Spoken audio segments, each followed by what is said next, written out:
Hello, हम लोग कानून के बारे में बात करते रहते हैं, कभी कभी समय निकालकर कुछ मुकदमों के बारे में बात करते रहते हैं। और इसी में सबसे इम्पॉर्टेंट मुकदमा होता है जिसको कहते हैं 304B का, जिसमें डॉरी डेथ के बारे में बात की जाती है। यानी जो दहेज से मृत्यु होती है उसको 304 के बी में जो आईपीसी का सेक्शन है उस बारे में बात किया जाता है। अब इसके कुछ एलिमेंट्स हैं, मैं सबसे पहले आपको बताता हूँ और फिर मैं बताऊँगा कि सुप्रीम कोर्ट ने इस पर कुछ नई टिप्पणी की है, वो जानना काफ़ी ज़रूरी है।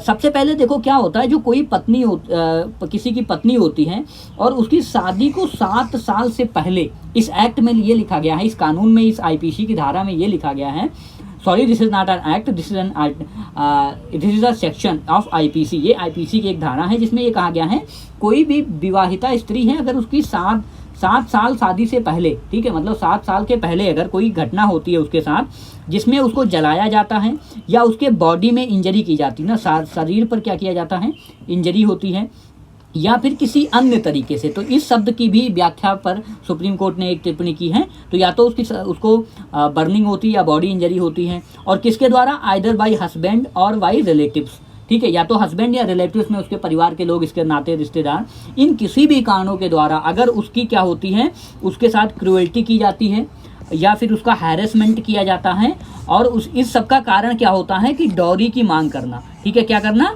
दहेज की मांग करना, इन सब कारणों से अगर उसकी डेथ होती है तो उसको क्या कहते हैं, डॉरी डेथ कहा जाता है। और यहाँ पर लगता है आईपीसी का सेक्शन 304B, ये मुकदमा होता है। अभी हम इसके बारे में बात करते हैं कि सुप्रीम कोर्ट ने कुछ बोला है इस रेस्पेक्ट में उसको। हाँ, तो अभी हम देखते हैं द हिंदू का एक आर्टिकल है, न्यूज़ है, उसमें सबसे पहले 2 फैक्ट देखने की कोशिश करते हैं। तो देखो 40 से 50% केसेस तो भारत में जो भी होमिसाइड्स होते हैं उसमें केवल और केवल डॉरी डेथ्स होती हैं। मतलब 100 में से 50%, 40 से 50% डेथ्स जो होमिसाइड्स होती हैं उसमें से सिर्फ और सिर्फ क्या होती हैं, डॉरी डेथ्स होते हैं। और 2019 में अगर आप देखोगे तो लगभग 7115 केसेस आए हैं डॉरी डेथ्स के, which are under section 305 sub clause B of IPC. तो 304 के बी के तहत ही लगभग 7000 से ज़्यादा केसेस रजिस्टर्ड हुए हैं। अब देखो इसमें क्या सुप्रीम कोर्ट ने कहा है, सुप्रीम कोर्ट ने एक गाइडलाइन जारी की है, लेकिन अब समझने से पहले मैं आपको इतना बताना चाहता हूँ कि ये जो डॉरी डेथ्स के केसेस होते हैं इसमें 7 साल से ज़्यादा तक की यानी उम्र कैद तक की सज़ा होती है, मतलब मिनिमम 7 ईयर की सज़ा होती है। और कई बार इसके क्या होते हैं, फर्जी मुकदमे भी किए जाते हैं। तो इसमें सुप्रीम कोर्ट ने ये जो सेक्शन 304B है इसकी इंटरप्रिटेशन किया। देखो सबका गार्जियन क्या है, भारत में जितने भी कानून है उसका गार्जियन कौन है, सुप्रीम कोर्ट है। तो उसने गाइडलाइन दिया है और उसकी गाइडलाइन नागरिकों के लिए होती है, साथ साथ स्पेशली जो ट्रायल जहाँ पे चल रहे हैं, जो भी सब ऑर्डिनेट कोर्ट्स हैं, जो भी निचली अदालतें हैं, उनको सुप्रीम कोर्ट ने कहा कि भैया देखो आपके पास जो भी केस आता है, तो उन्होंने सुप्रीम कोर्ट ने कहा कि आप सबसे पहले सीआरपीसी की धारा, जस्ट अ मिनट, सीआरपीसी की धारा को आप ध्यान में रखो। सीआरपीसी की धारा कौन सी, 313 को ध्यान में रखो। इसमें क्या कहा गया है कि अक्यूज्ड का इन्फॉर्मेशन करो। जैसे अक्यूज्ड मतलब कोई हस्बैंड या रिलेटिव्स है जिसके ऊपर ये आरोप लगाया गया है कि तुम्हारे कारण डेथ हुई है, तो उसका पूरी तरह से क्या करो, एग्जामिनेशन होना चाहिए। सीआरपीसी में इसका पूरा प्रोसीजर दिया, उसको आप कैजुअली मत लीजिए, ठीक है।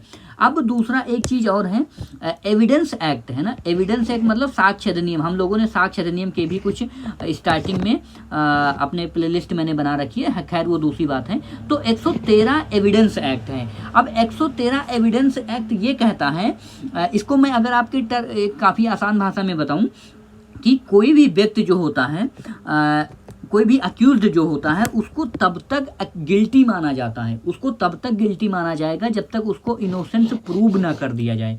मतलब जो बर्डन ऑफ प्रूफ है, जैसे किसी XYZ के ऊपर ये आरोप लगाया गया कि आपके कारण एक महिला ने क्या की डेथ हो गई, तो अब ये XYZ के ऊपर ये बर्डन है कि वो अपने आप को प्रूव करे कि भाई मेरे कारण ये नहीं हुआ है।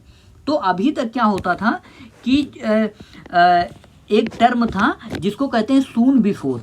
तो जैसे किसी व्यक्ति के ऊपर, अक्यूज्ड के ऊपर ये आरोप लगता था कि भाई आपके कारण किसी महिला ने डेथ हो गई है, तो वो कहते थे कि और आपने डॉरी मांगा था, तो वो कहते थे कि आप जो जैसे कोर्ट में ट्रायल चलता था तो वो व्यक्ति कहता था कि देखो जब उसने डेथ किया उससे पहले क्या मैंने मांगा था डोरी, तो वो ज़्यादा से लोग छूट जाते थे।